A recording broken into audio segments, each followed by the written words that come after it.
40 Australians have been killed in the past 2 years while riding the four-wheeled motorcycles known as quad bikes. There have been 2 separate deaths in just the past week. The most recent, a 7-year-old girl in South Australia. Well, the bikes are the leading cause of death on farms in Australia, yet there's a startling lack of regulation on who's allowed to ride them and how. Quad bike importers say an education campaign's the answer. But a government-appointed expert says it's time for new laws to prevent more deaths. Miriam Hall reports.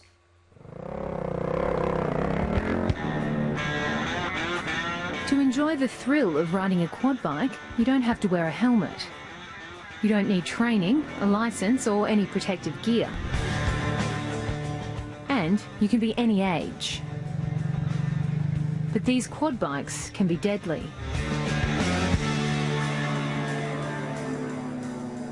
The quad bikes have a high centre of gravity. They are different to cars. We're used to driving around in a sedan or an SUV, and we can feel those vehicles in terms of their rollover propensity, whereas with a quad bike it's difficult to feel. They have a narrow footprint relative to a high centre of gravity. Their static stability factor is worse than what an SUV or four-wheel drive is. So it's they're quite dangerous in that respect. Yesterday, a 7-year-old girl died on Thistle Island off Port Lincoln, South Australia, when the quad bike she was riding crashed. She died even though she was riding the bike with a family member. The quad bike he was riding rolled on top of him. 23 people were killed on quad bikes in Australia last year. Earlier this month, a Tasmanian man was killed when his quad bike flipped on a track in a forest reserve. 3 days ago, a man died in a quad bike accident in Gympie in Queensland. The 19-year-old raced away on his quad bike at Ammermoor Creek.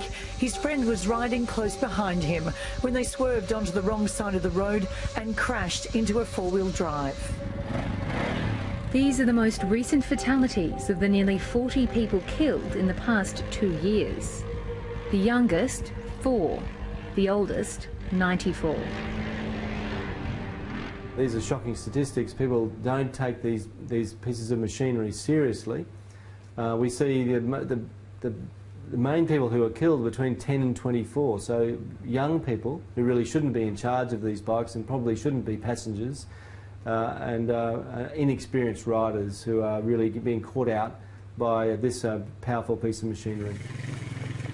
There are an estimated 220,000 quad bikes nationwide.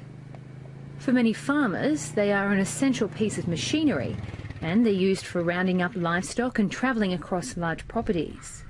But quad biking is also a hugely popular pastime. Ron Goldfinch, who lives just outside Adelaide, is one of the many Australians who enjoys quad bike riding. A lot of the appeal is the fact that they are, or a motorbike, no different to any the two-wheelers. They are a little bit more obviously stable for younger kids that are just learning. Four wheels are a little bit easier to learn on than two. Don't have to worry about balance, etc. However, when you do start riding them around, you need to be able to control them, and to do so, most of that's done with body weight. Ron Goldfinch's 15-year-old son Taylor has been on quad bikes since he was 5. Taylor's allowed to ride the adult-sized bike, as long as he wears the safety gear. Mr Goldfinch is the president of the SA Quad Club, that has children as young as 5 riding under very strict conditions. The bikes are always checked before they go out and race, to make sure, before they ride I should say, to make sure the bikes are suitable. The little 5 to 7-year-olds don't actually race, they go out there on the same or similar track to what the bigger kids do, but they're actually under non-race conditions, so they're basically just riding around, so there's not much competition. So they're actually learning the craft. It stops at this position. Safety campaigners and unions have pushed for quad bikes to have roll bars installed to protect riders if they roll or flip. But Ron Goldfinch rejects that idea, believing other safety measures will save more lives. Wearing a helmet, for example, makes a lot bigger difference than just rollover protection. The other things that should be policed more. Not everyone agrees. In October, the ACTU called for a ban on the importation of quad bikes until safety bars are installed. In July, the New South Wales government provided $1 million for New South Wales University Transport and Road Safety Unit to test what design features will protect riders. The unit is headed up by Professor Rafael Gibieta. To design crash protection systems so that when the quad bike rolls on top of a person, that heavy vehicle, they can either get it lifted off of them, or it doesn't crush them, or they're protected against the vehicle resting on top of them. 730 could not contact the body representing quad bike manufacturers. But the Federal Chamber of Automotive Industry's website makes its opposition to safety bars clear.